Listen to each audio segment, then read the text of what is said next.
The March blizzard struck Dead Rock like God's own fury, driving snow through the ramshackle buildings with such violence that even the saloon's painted ladies pulled their shawls tighter and crossed themselves.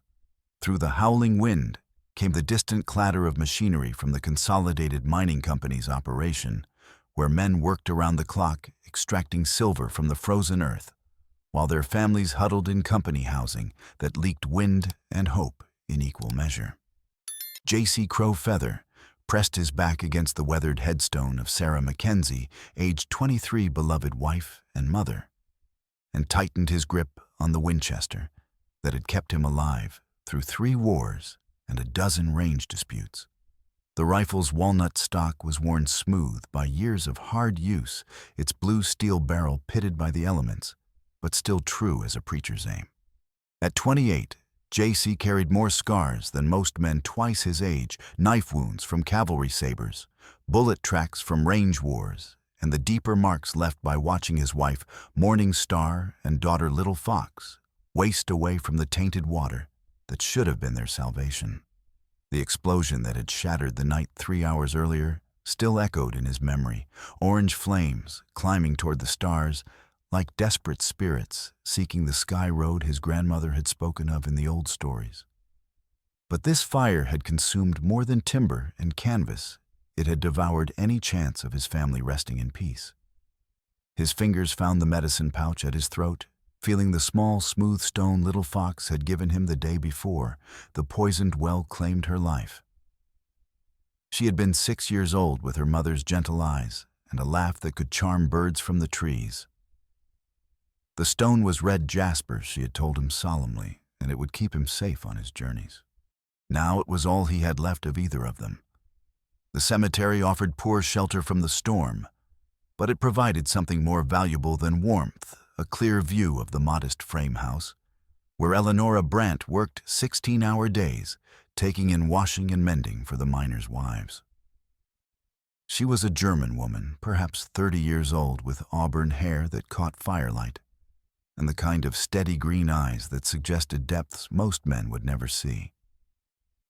Her husband Abel had died 6 months earlier, officially from a heart attack, while drawing water from the community well, though whispered rumors suggested other possibilities. J.C. had been watching her for weeks, not from romantic inclination, but because she asked questions. Questions about the well water that had killed her husband. Questions about the mysterious illness affecting children throughout the settlement. Questions that made certain powerful men uncomfortable. Through the frost-covered windows of her house, lamplight moved like a restless spirit. Someone was awake at this ungodly hour, and given the night's violent events, that someone was likely armed and dangerous.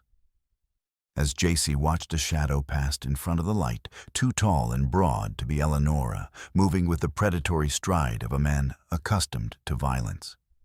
The silhouette belonged to someone J.C. recognized from descriptions given by other survivors of company conversations. Raymond Cutter, the Consolidated Mining Company's chief enforcer, was a man whose reputation for brutality extended from the Colorado goldfields to the cattle towns of Kansas. He had pale eyes that showed no emotion and hands that had killed often enough to find it routine.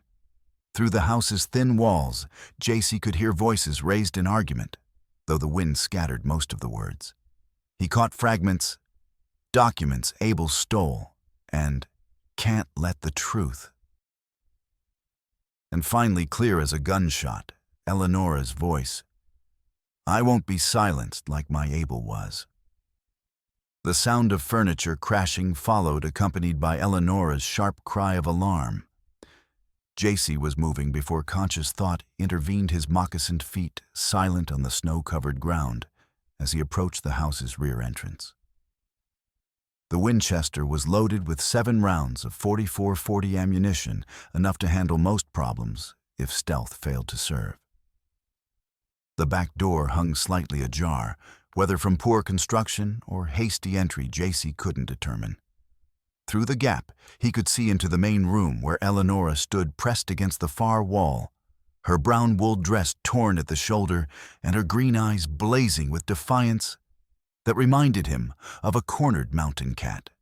Cutter stood over her with a Colt Navy revolver, drawn its octagonal barrel reflecting the lamplight like liquid darkness.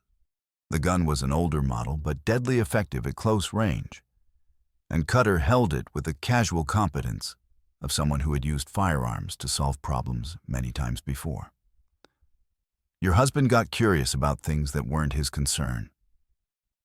Cutter was saying, his voice carrying the flat menace of a rattlesnake's warning. Started asking questions about our extraction methods, about what we were dumping in the groundwater. Had to be educated about the importance of discretion. Territorial authorities issued strict dumping rules and public health ordinances with federal injunctions against fouling streams. You murdered him, Eleonora said, her German accent thickening with emotion, but her voice steady. Poisoned him like you've poisoned half the children in this settlement.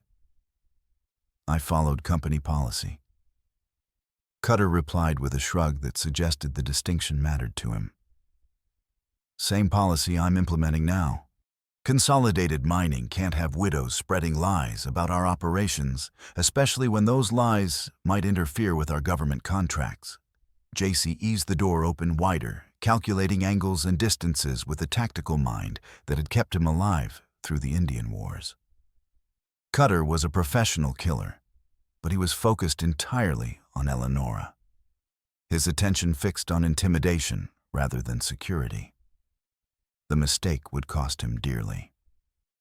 Where are the documents Abel took from the mine office? Cutter demanded, pressing the Colt's muzzle against Eleonora's throat hard enough to leave marks. Chemical reports, safety inspections, correspondence with territorial officials. We know he passed them to someone before he died.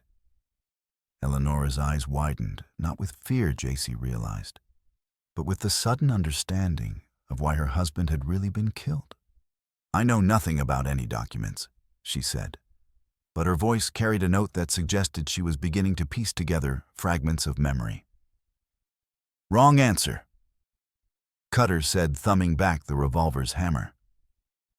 The metallic click seemed unnaturally loud in the small room final as a coffin lid closing.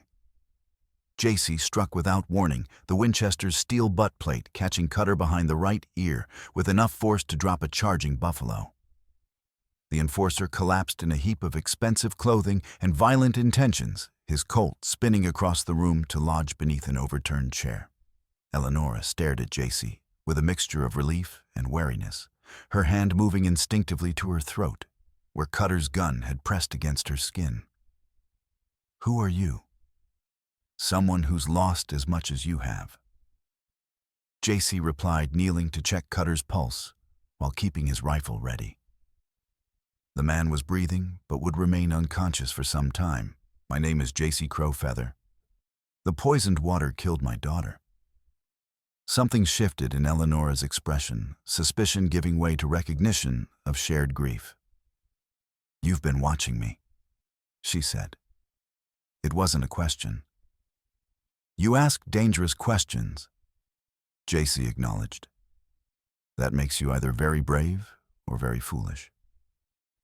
Perhaps both, Eleonora said, straightening her torn dress with dignity that impressed him. She moved to a corner where a small wooden chest sat beneath a faded daguerreotype of a serious-looking man with kind eyes. This man spoke of documents. Did your husband have them? Eleonora studied JC's weathered face for a long moment, perhaps measuring his trustworthiness against her desperate need for allies. Finally, she opened the chest and withdrew an oilskin packet secured with leather strings. Abel hid these the night before he died, she said, unwrapping the packet to reveal pages covered with chemical formulas, geological surveys, and correspondence bearing the territorial governor's seal. He said they proved the mining company was deliberately poisoning the water supply to drive settlers away from valuable mineral claims. JC examined the documents by lamplight, his knowledge of mining operations limited, but sufficient to recognize damning evidence when he saw it. The chemical reports detailed the use of mercury-lead compounds and industrial arsenic in the silver extraction process, with specific instructions for disposing of toxic waste in ways that would contaminate the underground aquifers feeding the settlement's wells. "This is proof of deliberate murder," he said quietly. "Dozens of people have died from drinking this poison." Abel tried to take these to the territorial authorities.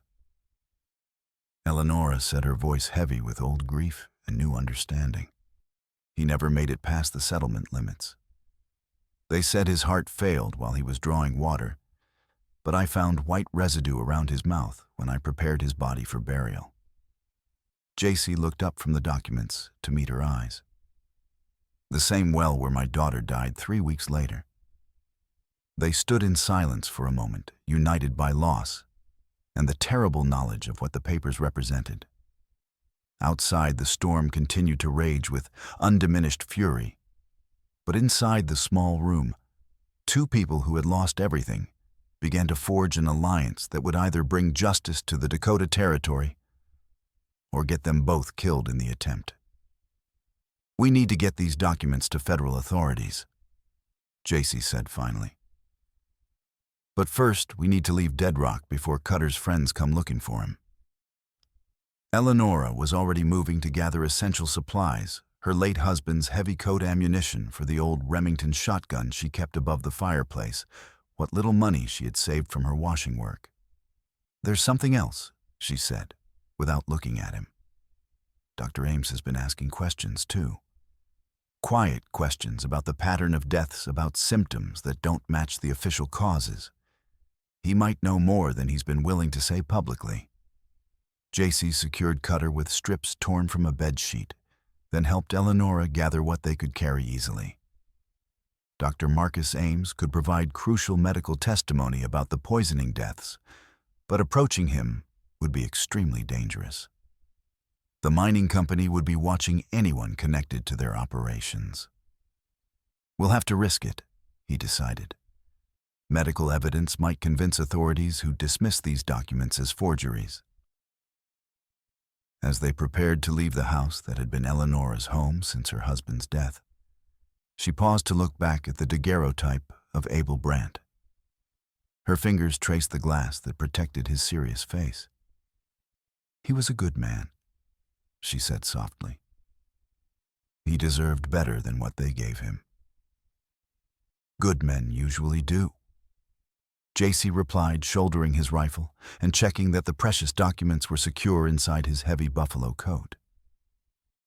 "But sometimes their deaths mean something if the right people survive to tell their stories." Eleonora managed a small, bitter smile. "Then we better make sure we're the right people." They slipped out into the storm together, two unlikely allies bound by grief and determination to see justice done or die trying. Behind them, Dead Rock's lights flickered through the blowing snow like dying stars, while ahead lay only the dark promise of a journey that would test every aspect of their courage and resolve. The real battle was just beginning. Dr. Marcus Ames lived in a modest frame house on Dead Rock's eastern edge, close enough to the mining operations to respond quickly to industrial accidents, but far enough from the main settlement to maintain some privacy for his darker thoughts. When JC and Eleonora approached through the pre-dawn darkness, they found lamplight burning in his study window, despite the early hour and the continuing storm. The man who answered their careful knock was in his 50s, with prematurely gray hair and the kind of haunted eyes that spoke of seeing too much suffering without being able to prevent it. His hands trembled slightly as he opened the door, and JC caught the smell of whiskey on his breath, despite the early hour. "Mrs. Brent," Ames said with genuine surprise, his voice carrying the careful cadence of someone trying not to slur his words. "What brings you here in such weather and at such an hour?" "We need to talk about the deaths, Doctor," Eleonora said, glancing nervously over her shoulder toward the settlement's flickering lights. "About what's really happening to our people." Ames's face went pale, and for a moment JC thought the man might slam the door in their faces. Instead, he stepped aside reluctantly and gestured them into his modest home, which smelled of carbolic acid and barely controlled despair. "I've been expecting someone to come asking questions," Ames said, leading them to his study where medical texts were scattered across an oak desk alongside bottles of laudanum and grain alcohol. "I just hoped it would be federal marshals rather than—" he gestured vaguely at them, "rather than the families of people who died." JC finished his voice, carrying an edge that made the doctor flinch. "Please sit down," Ames said, pouring himself a generous measure of whiskey from a bottle that was already 2/3 empty. "I suppose you've come about your husband, Mrs. Brandt, and your daughter, Mr. Crow Feather," JC supplied. "And yes, we've come about the poisoned water that killed them both." Ames drained his glass in one swallow and immediately reached for the bottle again. "I've been the company doctor for 4 years," he said, his voice barely above a whisper. "In that time, I've documented patterns of illness that can't be explained by natural causes. Heart failures in healthy men under 40, liver damage in children who've never touched alcohol, respiratory distress that looks like consumption but doesn't respond to any known treatment. The chemical waste from the mining operation," Eleonora said, producing Abel's documents from inside her coat. "My husband recorded what they were dumping in the groundwater." Ames examined the papers with professional interest, but JC noticed the man's hands were shaking more violently now. "These chemical formulas are accurate," the doctor confirmed after several minutes of study. "Mercury compounds lead to acetate industrial arsenic. Any one of these substances could be lethal in sufficient concentrations, and they're dumping all of them together." "Could be lethal?" JC's voice carried dangerous undertones. "Doctor, my 6-year-old daughter drank from that well every day for 3 months. She died vomiting blood while you collected company payments." "You think I don't know that?" Ames snapped, his professional composure cracking like ice under pressure. "You think I don't see their faces every night when I try to sleep. But I have obligations of practice to maintain patients who depend on me for medicines I can only afford because the company pays my salary. Patients who are dying because you're too much of a coward to tell the truth," Eleonora said with German bluntness that cut through Ames's self-pity like a cavalry saber. The doctor stared at her for a long moment, then walked unsteadily to a locked cabinet in the corner of his study. From inside, he withdrew a wooden box that looked like it belonged in a lawyer's office rather than a medical practice. "I've been documenting everything," he said, his voice stronger now despite the alcohol. "Death certificates with real causes of death, not the lies I write for company records. Tissue samples that show arsenic and mercury poisoning. Chemical analyses of well water that prove deliberate contamination." JC felt a surge of hope as he examined the medical records. Combined with Abel's mining documents, they now had evidence that could convince even skeptical federal prosecutors if they could survive long enough to present it. "Why haven't you taken this to the territorial authorities?" he asked. Ames's laugh was bitter and entirely humorless. "Because the territorial governor receives substantial campaign contributions from mining interests. Because the territorial marshal is Raymond Cutter's brother-in-law. Because federal authority doesn't extend to territories where powerful companies have purchased local sovereignty. Then we take it to Washington ourselves," Eleonora said with determination that impressed both men. "We bypass the territorial system completely. That's a journey of more than 1,000 miles through country where the company has friends in every town," Ames pointed out. "Road agents, corrupt officials, hired guns. You'd never make it alive." JC was studying a territorial map on the doctor's wall, calculating distances and routes, with the tactical mind that had kept him alive through multiple campaigns. What if we avoided the established roads entirely? Traveled overland through Lakota territory where company men can't follow without starting another Indian war. The suggestion hung in the air like smoke from a dying fire. Both Eleonora and Dr. Ames understood the implications traveling through contested territory during a time of increasing tensions between the tribes and white settlers was only marginally less dangerous than facing Cutter's guns directly. "I can guide us through safely," JC continued. "I know the seasonal camps, the safe passages, the protocols for approaching tribal councils. If we time it right, we can reach the railroad while avoiding both company enforcers and military patrols." As if summoned by their conversation about escape routes, the sound of horses reached them through the storm, not the irregular clatter of casual travel, but the disciplined rhythm of men riding with military precision. JC motioned for silence and moved to the window, peering through a gap in the curtains. 6 riders approached through the white darkness, their horses fighting the wind-driven snow, while their riders maintained formation despite the brutal conditions. Even at a distance, JC could recognize the distinctive silhouettes of professional gunmen. Men who carried their weapons with the easy familiarity of those who killed for wages. "Company security," he whispered to his companions. "They've found Cutter, and now they're checking every house in the settlement."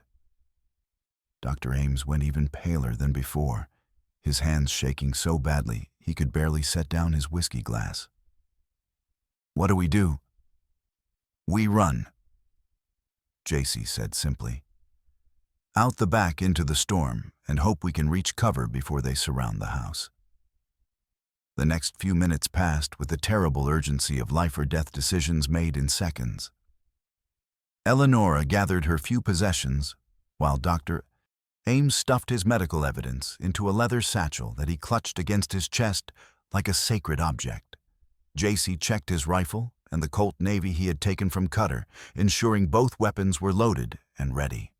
They slipped out the back door just as the company men reached the front porch, and their boot heels ringing on the wooden steps like hammers driving nails into a coffin. The storm provided concealment, but also disorientation. Within yards of the house, they could barely see each other, let alone maintain any sense of direction. "The river," JC said, pointing toward what he hoped was the frozen stream that wound through the settlement. "If we can reach the ice, we might be able to follow it downstream far enough to break contact." They stumbled through knee-deep snow toward the sound of wind, howling through bare cottonwood branches, using the trees as landmarks in a landscape where everything looked the same. Behind them, they could hear shouting as the company men discovered Ames's empty house and began organizing a search of the surrounding area. The riverbank proved treacherous, a steep slope covered with ice that sent Dr. Ames tumbling into a snowdrift, where he lay gasping and clutching his precious satchel. JC hauled him upright, while Eleonora scouted ahead, her eyes better adapted to the darkness than either of her companions. "The ice looks solid enough," she reported, though her voice carried doubt about their chances of crossing safely. "But if it gives way, then we die clean instead of with bullets in our backs," JC replied grimly. "I'll go first. Step where I step, and if you hear cracking, don't run. Spread your weight and move slowly towards solid ice." The crossing began smoothly enough, with the frozen surface holding their weight as they picked their way across the treacherous footing. But halfway to the opposite bank, disaster struck without warning as Dr. Ames, weighted down by his medical bag and unfamiliar with ice travel, stepped on a section weakened by the underlying current. The surface gave way with a crack, like thunder plunging the doctor into black water up to his waist. The current immediately began pulling him downstream, while the cold water shocked the breath from his lungs and sent his medical satchel spinning toward the darkness beneath the ice. "The evidence." Ames gasped, his voice already slurred by the cold that was sapping his strength with every passing second. "I can't lose the evidence." JC was moving before conscious thought intervened, dropping flat on the ice to distribute his weight as he crawled toward the hole, where Ames was fighting the current and the numbing cold. The doctor's medical bag had caught on a submerged branch, close enough to reach, but far enough to require extending himself dangerously over the broken ice. "Grab my belt," he ordered Eleonora, who had formed the anchor point of their human chain. "If this ice gives way, pull me back fast." The rescue was a nightmare of slipping hands and numbing cold, complicated by the weight of Ames's water-soaked clothing and the treacherous footing that threatened to send all three of them through the ice.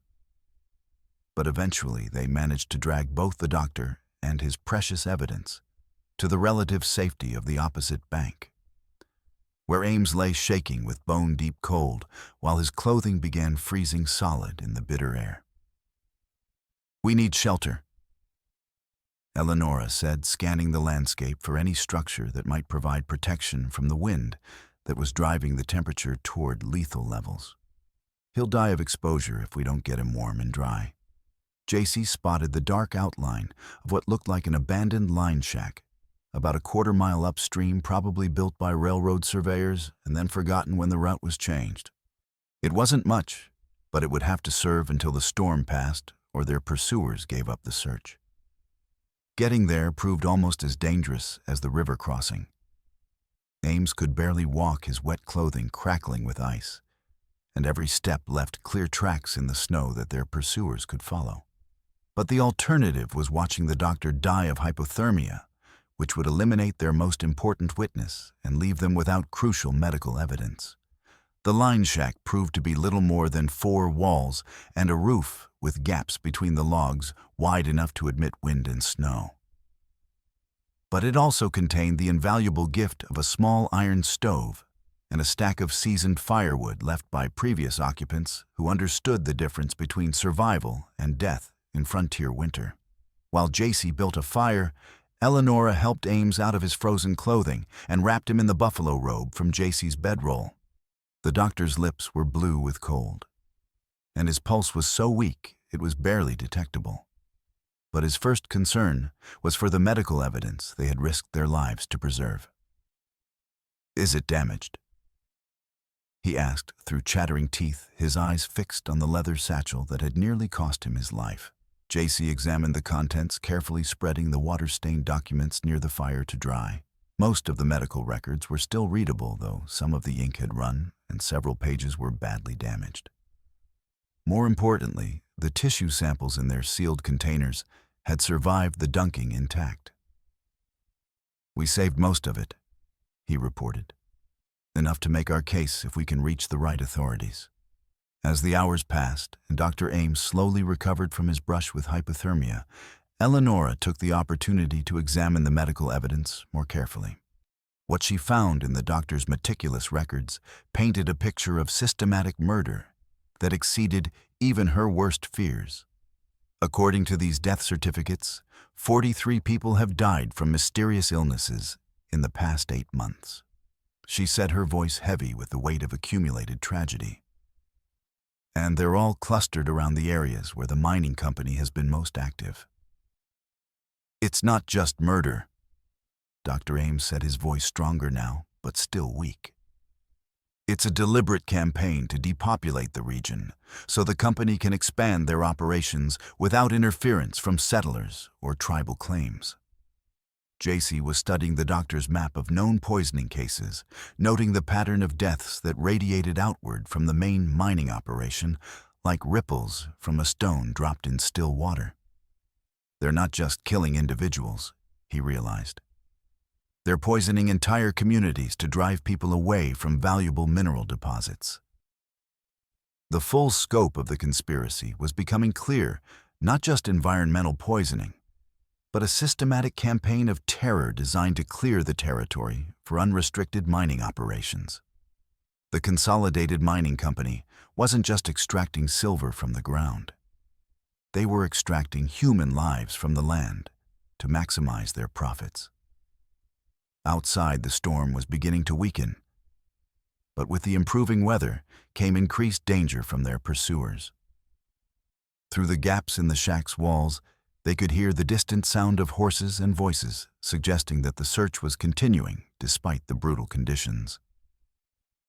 "They're not giving up," Eleonora observed, checking the loads in the old Remington shotgun she had taken from her house. "How long before they find this place?" "Not long enough," JC replied, his tactical mind already calculating their limited options. They could try to wait out the search, but their tracks in the snow would eventually lead the company men to their hiding place. They could attempt to fight, but 3 people with limited ammunition couldn't hold off a determined assault by professional gunmen. Or they could run again deeper into the wilderness, where the storm would provide concealment, but also increase chances of freezing to death before they reached safety. "There's another option," Dr. Ames said quietly, his medical training allowing him to think clearly despite his recent ordeal. "I could surrender myself, claim I was trying to escape with stolen company property. That might draw them off your trail long enough for you to reach safety with the evidence." "No," Eleonora said with absolute finality. "We started this together and we finish it together. There has to be another way." As if summoned by their conversation about alternatives, the sound of approaching horses grew louder and more distinct. Their pursuers had found the line shack, and this time there would be no escape through tricks or luck. The final confrontation was approaching, whether they were ready for it or not. JC checked his weapons one last time and positioned himself at the shack's single window, where he would have the best field of fire when the shooting started. Beside him, Eleonora readied her shotgun with hands that showed no tremor, despite the desperate nature of their situation. Dr. Ames, still weak from his ordeal in the freezing water, nonetheless insisted on contributing to their defense by reloading spent cartridges and watching for movement on their flanks. Despite his civilian background, he understood that their survival depended on making every shot count. "Whatever happens," he said quietly, "the evidence has to survive. Without it, all these deaths will be meaningless." The attack came at dawn, with the pale sunlight filtering through the storm clouds to illuminate the 6 company men who had surrounded their hiding place during the night. Raymond Cutter was not among them. He was probably still unconscious from JC's rifle blow. But their leader was a hard-faced man with the kind of cold eyes that suggested killing was just another business transaction. "Come out with your hands up," he called out in a voice that carried clearly despite the wind. "You're surrounded, outnumbered, and outgunned. There's no point in dying for nothing. These people died for something." JC called back his rifle, trained on the man's chest. "And so will we, if necessary." What followed was not a battle in any traditional sense, but a deadly game of patience and precision that tested every skill JC had learned during his years as a warrior and scout. The company men had superior numbers and ammunition, but they were fighting in the open, while their targets had solid cover and the motivation of absolute desperation. The gunfight lasted nearly an hour, with careful shots exchanged across the snowy clearing while both sides maneuvered for advantage. JC's Winchester accounted for 2 of the attackers, while Eleonora's shotgun proved devastatingly effective at close range when one man tried to approach the shack's rear wall. But their ammunition was limited, and the professional gunmen were content to pin them down while waiting for reinforcements or for their targets to run out of bullets. The situation was hopeless from a tactical standpoint, and all 3 defenders knew that time was working against them. The turning point came from an unexpected source. Through the continuing rifle fire, they heard the sound of many horses approaching from the direction of the settlement. Not more company reinforcements, but a different group entirely. The distinctive war cries that accompanied the hoofbeats left no doubt about the identity of the new arrivals. A band of Lakota warriors swept into the clearing like an avenging whirlwind, and their ponies sure-footed on the snow, while their riders demonstrated the kind of mounted combat skills that had made them the terror of the frontier. The company gunmen, caught between 2 forces and fighting on unfamiliar ground, broke and ran after a brief, savage exchange of gunfire. The leader of the war party proved to be a man JC recognized from his youth. Spotted Hawk, a cousin through the complex kinship networks that bound the various Lakota bands together. He rode up to the line shack with his rifle across his saddle, his weathered face showing both amusement and concern. "Cousin," he said in accented English, "you keep dangerous company for a man traveling in winter." "The most dangerous company I could find," JC replied, emerging from the shack with his hands visible but ready to fight if this rescue proved to be another trap. "What brings you so far from the winter camps?" "Word reached us that the Wasi-Chu Mining Company was poisoning hunting grounds that belonged to our people," Spotted Hawk replied, using the Lakota term for white people that carried connotations of greed and waste. "The tribal council decided to investigate, and we found your trail in the snow." Over the next hour, JC explained their situation, while Dr. Ames provided medical testimony about the systematic poisoning, and Eleonora showed the chemical documents that proved deliberate contamination of water sources. The Lakota warriors listened with growing anger as the scope of the environmental destruction became clear. "The company has poisoned our hunting grounds as well," Spotted Hawk confirmed. 7 of our horses died after drinking from Crow Creek last autumn, and several of our young men have become sick with the wasting disease. We thought it was bad medicine, but now we understand it was deliberate murder. The tribal council's decision to intervene transformed their desperate flight into something approaching a diplomatic mission backed by legitimate political authority. If the Lakota leaders were willing to testify before federal authorities about environmental crimes affecting tribal lands, the government would be forced to take their accusations seriously to avoid another Indian war. "Will your people provide safe passage to the railroad?" JC asked, understanding that this might be their only chance to reach federal authorities alive. "More than safe passage," Spotted Hawk replied with grim satisfaction. "The council has decided to send representatives to Washington to demand federal action against the mining company. You 3 will travel with our diplomatic party under the protection of the Lakota Nation." It was more than JC had dared hope for. Not just escape from company assassins, but political backing from tribal leaders who had their own grievances against the mining interests. The federal government might ignore 3 fugitive witnesses, but they could not ignore a formal complaint from a sovereign Indian nation backed by the threat of renewed warfare. As they prepared to leave the line shack that had been their refuge, Eleonora approached JC with a question that had been building in her mind throughout their ordeal. "When this is over," she said quietly, "when we've testified and the criminals are punished, what will you do?" JC considered the question while checking his rifle and ensuring their precious evidence was secure for the journey ahead. His old life as a scout and tracker was finished. The companies that had employed him would never hire someone who had exposed their environmental crimes. His family was dead, his home was gone, and his future was as uncertain as the weather. "I don't know," he admitted. "Start over, I suppose. Find some way to honor the memory of the people who died. There's good farming land near the reservation boundary." Eleonora said her words carefully chosen, but loaded with implication. Land that needs people who understand how to protect water sources and build communities that don't poison their children. The suggestion hung between them like smoke from a dying fire. Carrying possibilities neither was quite ready to address directly. Their partnership had been forged in crisis and tested by shared danger. But the future they were contemplating would require different kinds of courage and commitment.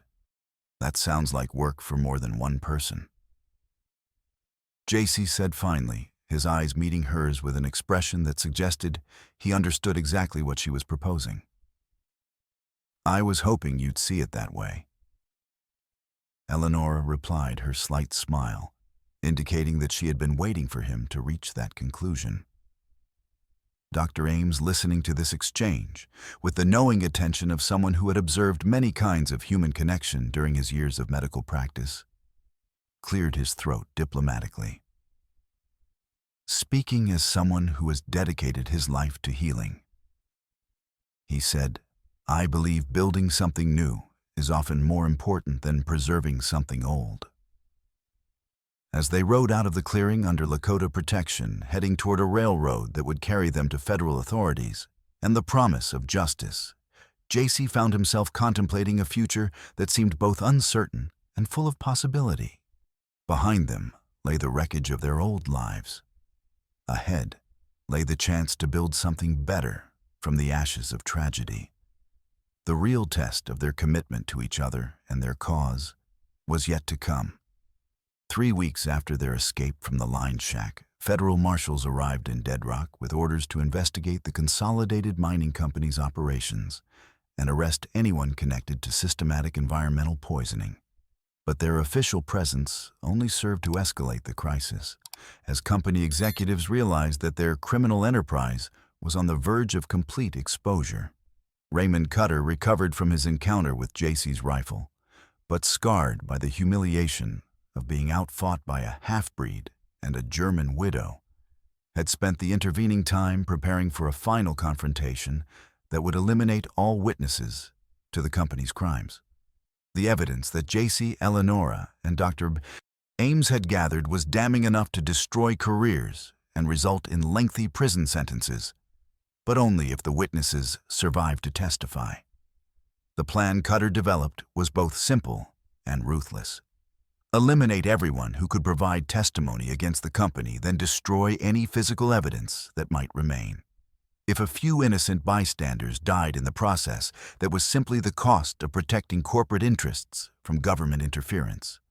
The target he selected was the settlement's one-room schoolhouse, where Margaret O'Sullivan had been hiding the children of families who feared company retaliation.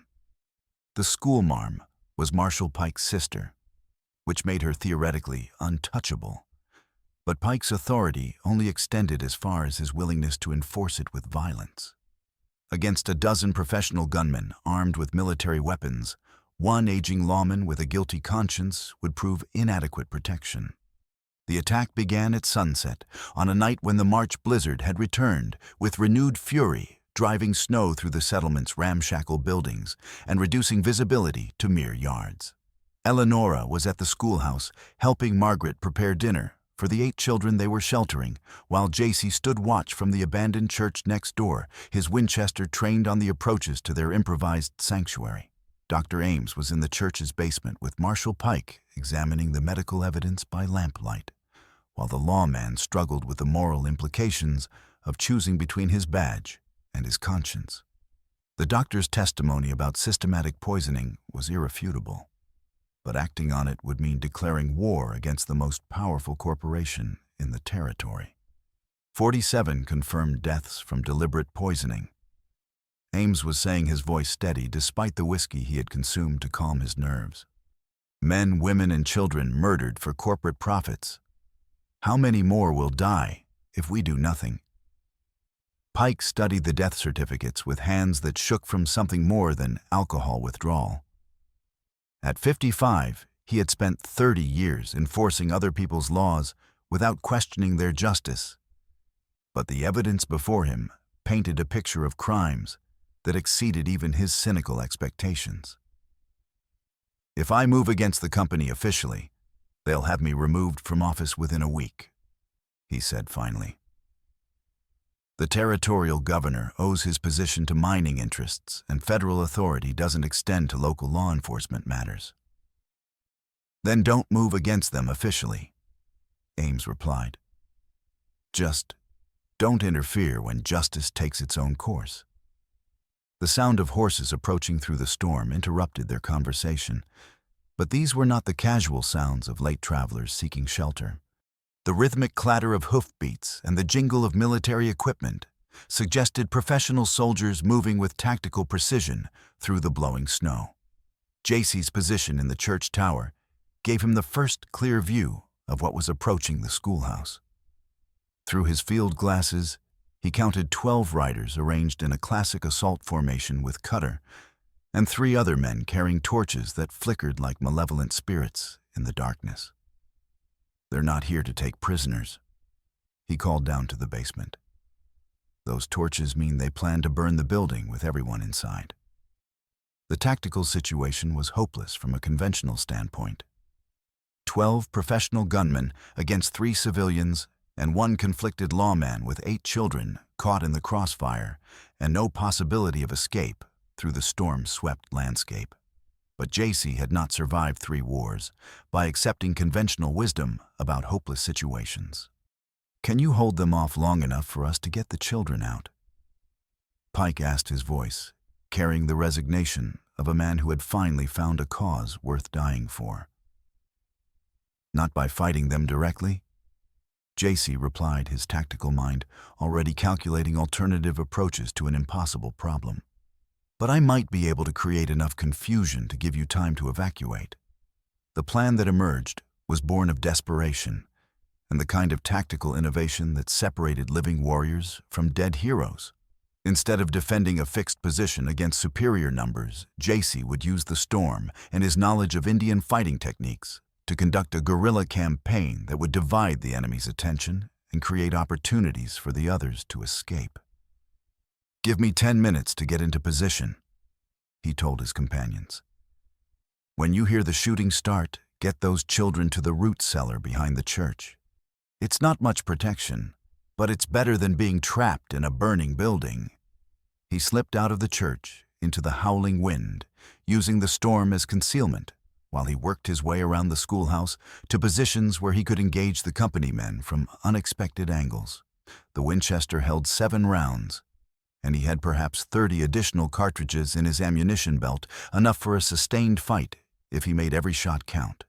The attack began with Cutter's men surrounding the schoolhouse, while their leader approached the front door with one of his torches held high.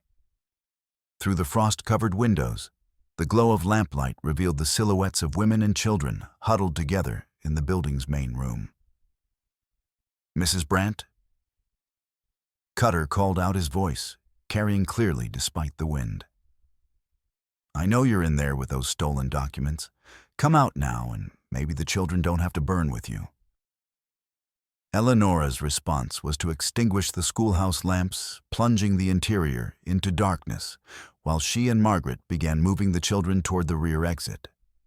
The sudden blackness made it impossible for the attackers to see their targets, but it also eliminated any chance of negotiation or peaceful resolution. "Have it your way," Cutter said, touching his torch to the building's wooden wall. "Fire purifies everything, including inconvenient witnesses." JC's first shot took the man holding Cutter's horse, dropping him with a .44-40 slug through the chest that sent his mount bolting into the storm. The unexpected attack from an unseen position created exactly the kind of confusion he had hoped for, as the company men tried to identify the source of hostile fire while maintaining their positions around the burning building. His second shot extinguished Cutter's torch with a bullet that passed close enough to the enforcer's head to part his hair. The sudden darkness gave JC time to change positions, using his knowledge of the terrain to move through the storm like a ghost, while the company men fired blindly at muzzle flashes. But the building was already catching fire, the flames spreading with terrifying speed through the dry timber and threatening to trap everyone inside in a hellish inferno. Through the smoke and confusion, JC could hear Margaret's voice calling for the children to stay calm, while she and Eleonora guided them toward the rear exit. The evacuation was proceeding successfully until one of Cutter's men circling the building to prevent escape encountered the fleeing group in the darkness behind the schoolhouse. His shout of alarm drew the attention of his companions, who began converging on the women and children with murderous intent. JC was moving before conscious thought intervened, abandoning his concealed position to engage the company men in direct combat before they could harm the innocents caught in their crossfire. His Winchester spoke 4 times in rapid succession, dropping 2 attackers and sending the others diving for cover among the settlement's scattered buildings. But the shift to open combat meant abandoning the guerrilla tactics that had given him the advantage of surprise. Now it was a straight fight between professional killers, and the odds were still heavily against survival for anyone who opposed the company's interests. The battle that followed was unlike anything Dead Rock had ever witnessed, a running gunfight through burning buildings and storm-driven snow that tested every skill JC had learned during his years as a warrior and scout. He used every trick of frontier combat, ricocheting bullets off metal surfaces to hit targets behind cover, using snow and darkness to mask his movements, timing his shots to coincide with thunder to confuse enemy hearing. But he was still one man against multiple opponents, and ammunition was becoming critically short. More importantly, the fire was spreading beyond the schoolhouse to threaten other buildings, creating a conflagration that could consume the entire settlement if it wasn't controlled quickly. The turning point came when Marshal Pike finally chose his side in the conflict. Emerging from the church with Dr. Ames beside him, the lawman opened fire on Cutter's remaining men, with the kind of professional competence that reminded everyone present why he had survived 30 years of frontier law enforcement. "You're under arrest for arson, attempted murder conspiracy, and poisoning wells under territorial law. Surrender your weapons and submit to federal jurisdiction." Cutter's response was to put a bullet through Pike's shoulder, spinning the marshal around but not dropping him. The wound drew blood and proved that the enforcer was beyond any pretense of legal process, but it also eliminated Pike's last reservations about using lethal force against company operatives. The gunfight that followed was brief but decisive. Pike's badge might have been tarnished by years of compromise and moral cowardice, but his marksmanship was as accurate as ever. 2 more company men fell to his steady shooting, while JC continued his deadly work from positions throughout the settlement. Dr. Ames, despite his civilian background and recent ordeal, proved surprisingly effective with the old Spencer rifle he had carried since his service as a Union Army surgeon. His shots were careful and deliberate, aimed to wound rather than kill, but accurate enough to remove active threats from the battlefield. But the real climax of the confrontation came when Eleonora, having successfully evacuated the children to safety, returned to face the man who had murdered her husband and terrorized her community for so long. She found Cutter trapped in the burning remains of the schoolhouse, his escape route blocked by falling timbers and smoke that threatened to overcome him before the flames could finish their work. "Mrs. Brant?" He gasped, his voice carrying none of its usual menace, as he struggled to breathe in the smoke-filled air. "Help me. I'll make it worth your while, money, protection, whatever you want." Eleonora stood silhouetted against the flames, her green eyes reflecting the fire's glow as she studied the man who had caused so much suffering. In her hands, she held the chemical documents that had cost her husband his life and brought this night of violence to Dead Rock. "You killed Abel?" she said quietly, her German accent barely noticeable despite the emotion in her voice. "You poisoned children. You turned this settlement into a graveyard for corporate profits. Business." Cutter wheezed, his expensive clothing smoldering as the heat increased around him. "Nothing personal, just business." "It was personal to every family that lost someone to your poison," Eleonora replied. "And it's personal to me." She could have saved him. The burning timber could be moved. The smoke was not yet thick enough to prevent escape. But instead, she stepped back and watched as the fire consumed the evidence of the company's crimes, along with the man who had implemented their murderous policies. "This is for Abel," she said simply, "and for all the children who will never grow up because of what you did." Cutter's screams were lost in the roar of the flames, but his death marked the end of organized resistance to federal authority in Dead Rock. The surviving company men, leaderless and outnumbered, surrendered to Marshal Pike rather than face the continuing wrath of the settlement's aroused citizens. As dawn broke over the smoldering ruins of the schoolhouse, the survivors gathered to assess the cost of their victory. The children were safe, The evidence was preserved, and the immediate threat from company assassins had been eliminated. But the price had been paid in blood and fire, and the community would bear the scars of this night for years to come. JC found Eleonora standing in the cemetery, where their ordeal had begun, her hand resting on a simple wooden cross that marked her husband's grave. The cross was weathered and plain, but it stood straight and strong despite the storms that had battered it. "Is it over?" she asked, without looking at him, her voice carrying exhaustion that went beyond physical fatigue. "The fighting is over," JC replied, moving to stand beside her in the growing light. "Whether justice is over depends on what the federal authorities do with the evidence we've given them." They stood in comfortable silence for several minutes. Two people who had survived held together and found something worth preserving in the ashes of their old lives. Around them, the settlement was beginning to stir as residents emerged to survey the damage and begin the work of rebuilding. Dr. Ames says the territorial government will have to establish new regulations for mining operations. Eleonora said finally, "Environmental protection laws that will prevent other companies from doing what Consolidated did here. Laws are only as strong as the people willing to enforce them," JC observed. "But it's a start." Marshal Pike approached them across the cemetery, his left arm in a sling, but his badge polished bright for the first time in years. Behind him walked several men in the dark suits and federal badges that marked them as the government investigators who would determine the ultimate fate of the Consolidated Mining Company. "The federal prosecutors want to interview all three of you," Pike said with professional courtesy that carried genuine respect. "Your testimony will be crucial to their case against the company executives." "And after the testimony?"